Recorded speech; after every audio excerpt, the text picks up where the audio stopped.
नमस्कार साथियों, स्वागत है आप सभी का एक बार फिर से मेरे YouTube चैनल पे।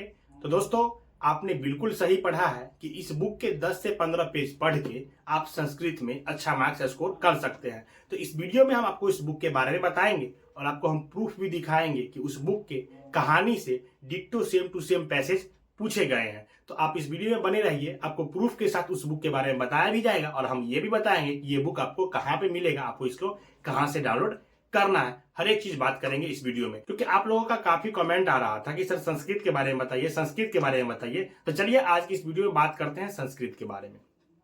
देखिए, आप में से बहुत से साथी ऐसे हैं जिनको संस्कृत आता नहीं है, फिर वो संस्कृत ले लिए क्योंकि उन्होंने सुना है कि संस्कृत में प्रश्न आसान पूछे जाते हैं, संस्कृत में अच्छे मार्क्स स्कोर करना आसान होता है, इसलिए उन्होंने संस्कृत ले लिया है।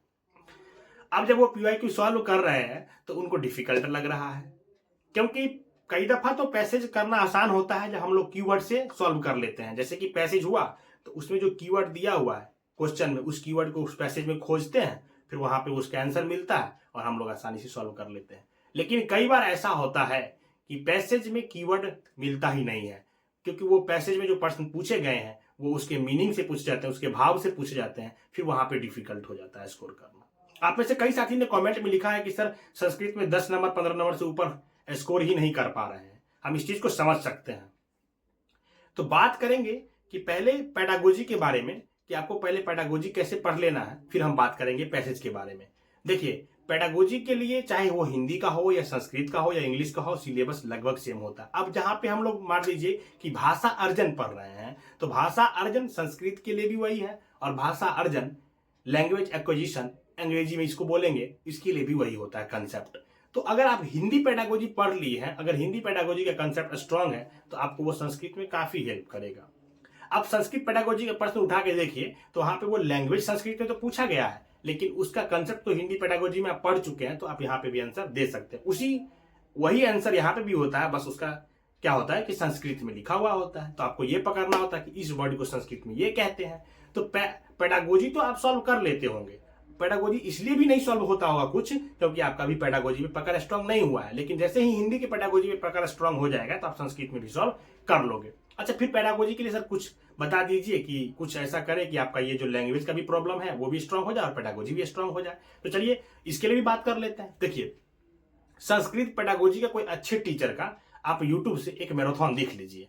उसमें क्या होगा कि आपका उस वर्ड को संस्कृत में क्या कहते हैं इसका भी आइडिया लग जाएगा और हिंदी पेडागोजी का कंसेप्ट रहेगा यहाँ पे भी, तो समझने में भी आसानी होगा। तो आप एक मैराथन देख लीजिए तो संस्कृत पेडागोजी का मोटा मोटी आपको आइडिया लग जाएगा। उसके बाद क्या करना है, उसके बाद पीआईक्यू सॉल्व करना है, जिसमें आप पेडागोजी सॉल्व करोगे तो लगातार प्रैक्टिस से आपको पेडागोजी पे पकड़ हो जाएगी और स्कोर अच्छा होने लगता है। तो ज्यादा डिफिकल्ट नहीं होता है। अब बात करते हैं पैसेज। देखिए, पैसेज में अगर पैसेज इजी आया और आपको कीवर्ड से काम हो गया तो वेल एंड गुड है, फिर आपको आसानी ही पड़ता है। उसमें कुछ ग्रामर के प्रश्न पूछे जाते हैं, अगर वो ग्रामर के प्रश्न पीवाईक्यू में आप सॉल्व किए हुए होते हैं तो यहाँ पे भी आपको सॉल्व हो जाते हैं। हम यही कहते हैं कि जो ग्रामर है ना, अलग से नहीं पढ़ना है लैंग्वेज के लिए, लेकिन प्रीवियस ईयर में जो पूछे गए हैं ना ग्रामर के प्रश्न, उतना कर लीजिए, उसको समझ लीजिए, ताकि नेक्स्ट बार भी उसी से पूछे जाएंगे। क्योंकि आप देखेंगे ना, हिंदी हो या इंग्लिश हो, वही ग्रामर पूछे जा रहे हैं। जैसे हिंदी में समास पूछे जा रहे हैं, तो इस बार भी समास पूछे जाएंगे, तो वही ग्रामर पूछे जा रहे हैं जो पहले पूछे गए हैं। तो आप उसी कंसेप्ट को, पार्टिकुलर कंसेप्ट को क्लियर कर लीजिएगा ना, तो यहाँ पे आपका ग्रामर का प्रश्न गलत नहीं होगा। अब देखिए पैसेज कैसे करना है। तो पैसेज का तो कई तरीका आपको पता होगा, लेकिन एक तरीका ये है कि कीवर्ड वाला, तो ये तो आप सीखे ही हैं। पैसेज सॉल्व करने में जो स्टूडेंट मीनिंग समझ जाते हैं ना पैसेज को पढ़ के, उनके लिए तो ये आसान होता है, फिर ये तो हिंदी पैसेज की तरह ही काम करता है। लेकिन अगर मीनिंग नहीं समझ पा रहे ना आप संस्कृत का, तो अगर कीवर्ड भी वहां पे काम नहीं किया तो फिर डिफिकल्ट हो जाता है। तो आपको क्या करना चाहिए, इस चीज को देखिए। अभी हम आपको स्क्रीन पे ये दिखा रहे हैं, इसको देखिए। ये सीटेट में प्रीवियस ईयर पूछा गया पैसेज है।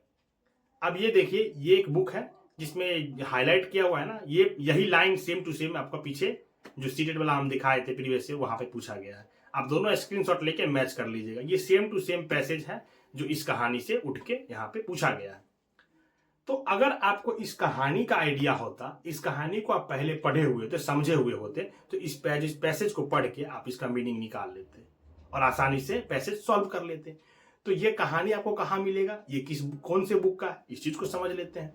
देखिए, ये एनसीईआरटी क्लास 6, 7, 8 की बुक है, उसी में से ये चैप्टर आपको निकाल के हम दिए हैं एक प्रूफ के लिए। तो आप class NCERT class 6, class 7, class 8 का डाउनलोड कर लीजिए। 6, 7, 8 का एनसीईआरटी कैसे डाउनलोड करना है आपको हम इससे पहले वाली वीडियो में बता चुके हैं कि एनसीईआरटी की बुक कैसे डाउनलोड करना है, आप नेट से डाउनलोड कर लीजिए। अगर आपका लैंग्वेज 2 में संस्कृत है तो सिर्फ और सिर्फ वहां पे कहानी वाले पैसे जाएंगे। तो जैसे क्लास 6 का आप एनसीईआरटी डाउनलोड कीजिएगा तो उसमें 5 कहानी होंगे, 10 से 12 चैप्टर है जिसमें 50-50 होता है, एक कहानी एक कविता, एक कहानी एक कविता। तो कविता आपको पढ़नी नहीं है क्योंकि कहानी के पैसे जाना है।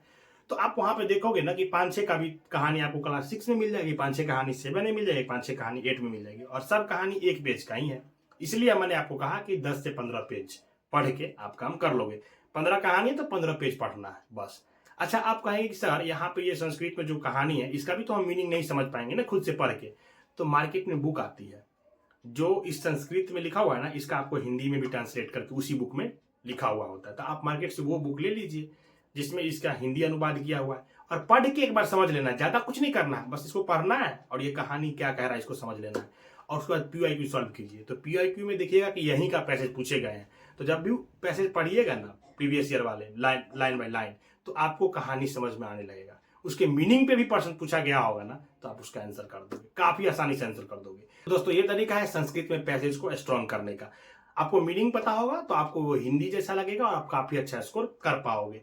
और कुछ प्रश्न तो आप कीवर्ड से निकाल ही ले रहे हैं अभी तक। तो दोस्तों इसके अलावा भी आपके मन में कोई भी डाउट है तो कमेंट में लिखिए, हम उस पर वीडियो बना देंगे। और मिलते हैं नेक्स्ट वीडियो में। Till then keep learning, keep smiling, bye bye.